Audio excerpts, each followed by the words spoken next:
कौमी रिपोर्ट है। रायबरेली में कांग्रेस की विधायक अदिति सिंह के एक बयान से राजनीतिक गर्मी बढ़ गई है।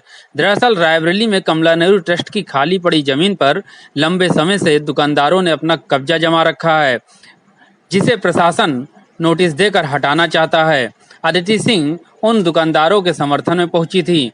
वहां पर उन्होंने मौके पर पहुंचकर सूबे के मुख्यमंत्री योगी आदित्यनाथ के प्रति अपनी निष्ठा जाहिर करते हुए उन्हें अपना राजनीतिक गुरु बताया है, जिसके बाद अदिति सिंह ने आज फिर अपने बयान को दोहराया है और उन्होंने कहा है कि योगी आदित्यनाथ पर उन्हें पूरी विश्वास है और उनके प्रति उनकी निष्ठा है कि योगी आदित्यनाथ हमेशा ईमानदारी के साथ फैसले करते हैं। कष्ट है कि मीडिया वाले बेशक इस चीज़ को तो पिक कर रहे हैं, जो मैंने कहा कि माननीय मुख्यमंत्री जी योगी आदित्यनाथ जी मेरे राजनीतिक गुरु हैं, जो वो हैं, जो सच बात है, ये कोई छुपी हुई चीज़ नहीं है और मैं पहले भी कह चुकी हूँ। पर जो एक्चुअल मुद्दा था जिसके लिए हम सब वहाँ गठित हुए थे, जो इतने सारे लोगों की, इतने सारे गरीबों की जो ज़मीन छीनी जा रही थी या कह सकते हैं उनके पेट पे लात मारी जा रही थी, उस मुद्दे को आप लोग कवर नहीं कर रहे हैं। मेन चीज़ ये है कि एक फर्जी ट्रस्ट, एक फर्जी सोसाइटी ज़मीन को उसने गलत तरीके से फ्री होल्ड कराया, जिसका संज्ञान माननीय हाईकोर्ट ने भी लिया था और जो पहले हमारी डीएम थी, एक बेहतरीन डीएम थी नेहा शर्मा जी ने भी लिया था और उसकी पूरी रिपोर्ट बनी थी। ज़मीन को का फ्री होल्ड निरस्त कराया गया था क्योंकि वो गलत तरीके से पूरी कार्रवाई हुई थी और इस पूरे सारे ऑर्डर के बाद माननीय हाईकोर्ट का एक और ऑर्डर आया था।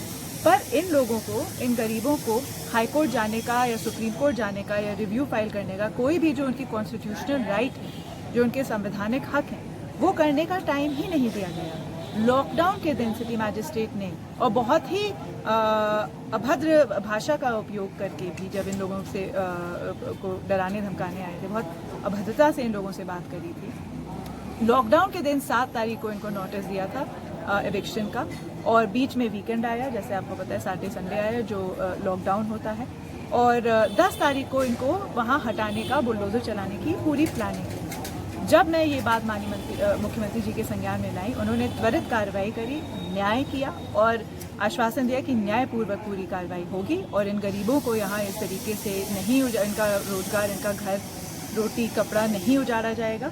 और इसके लिए मैं कहती हूँ कि वो मेरे राजनीतिक गुरु हैं। उन्होंने न्याय किया। बिल्कुल डीएम की और सिटी मैजिस्ट्रेट की तो पूरी तैयारी हो गई थी। जब मैंने इनसे बात करी थी, मैंने कहा था कम से कम आप लीगल ओपिनियन का वेट करिए, शासन में भेजिए, लीगल ओपिनियन दीजिए कि इसमें क्या किया जाता है।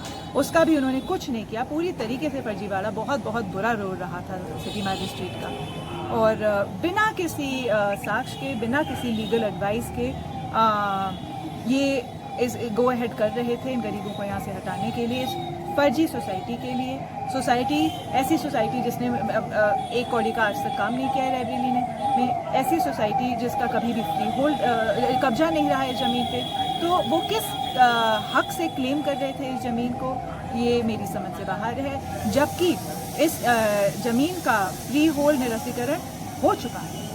अच्छा, कांग्रेस 1.5 साल पुरानी पार्टी, आप एमएलए भी उसी से हैं, तो ऐसे में जो है योगी जी के प्रति आप है मेरी निष्ठा, बस है मेरी निष्ठा, और इसलिए निष्ठा है क्योंकि उन्होंने हमेशा सत्य का साथ दिया है। जब भी मैं किसी काम के को लेके उनके पास गई हूँ जहाँ हम सही हैं या जहाँ गरीबों के हक की बात है, उन्होंने उस पर त्वरित कार्रवाई करी है। तो मैं बहुत बड़ी फ़ैन हूँ उनकी वर्किंग स्टाइल की। हमेशा उन्होंने न्याय किया है।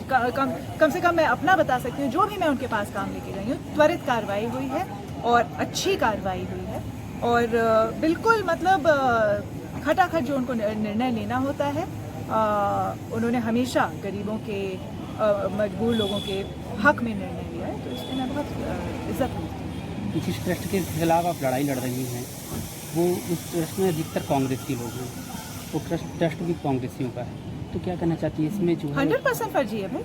आप डॉक्यूमेंट्स खुद उठा के ले लीजिए। सबसे पहली चीज़ तो उस ट्रस्ट की कभी सेल डीड हुई नहीं थी। उसका जो पूरा रजिस्ट्रेशन का प्रोसेस है, जो उनको पट्टा दिया गया था, वो काम कभी पहले लीगल रूप से हुआ ही नहीं। दूसरी चीज़, उन्होंने कहा था कि उस ट्रस्ट पे वो लड़कियों का, महिलाओं का विद्यालय बनवाएंगे या कॉलेज बनवाएंगे, जो भी। आपने तो 2 सेल अग्रीमेंट कर रखी है, 9 पॉइंट कुछ करोड़ की। आप तो 10 करोड़ में ज़मीन को बेचने के लिए सेल एग्रीमेंट कर रखी है आपने, तो इसलिए क्या आपको नजूल की ज़मीन सरकार ने देने का वो प्रयत्न किया था ताकि आप उस पर प्रॉफिट बना सकें?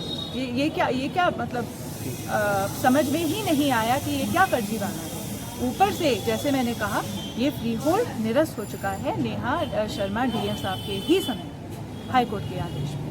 और जो भी है, हम जो भी लड़ाई लड़ेंगे लीगल तरीके से लड़ेंगे। हमें माननीय न्यायालय और माननीय उच्च न्यायालय और सर्वोच्च न्यायालय के फैसले पे हमेशा पूरा विश्वास है। ये है कौमी रिपोर्टर।